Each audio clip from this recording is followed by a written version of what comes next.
Yəni erkən boşalma dedikdə cinsi əlaqə müddətinin kiçilməsi nəzərdə tutulur.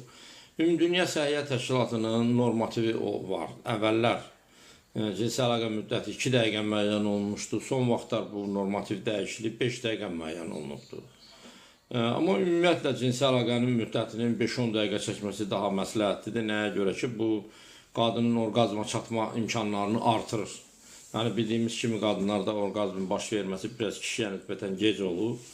Ona görə də bu cinsi əlaqə müddətinin 5 dəqiqə və üzəri olması, 10 dəqiqəyə qədər olması, 10 dəqiqədə daxil olmaqla olması daha məsləhətlidir. Çünki bu zaman qadınların da orqazma çatması alınır. Təbii ki, cinsi əlaqənin əsas şərtlərindən biri hər iki tərəfin həzz almasıdır.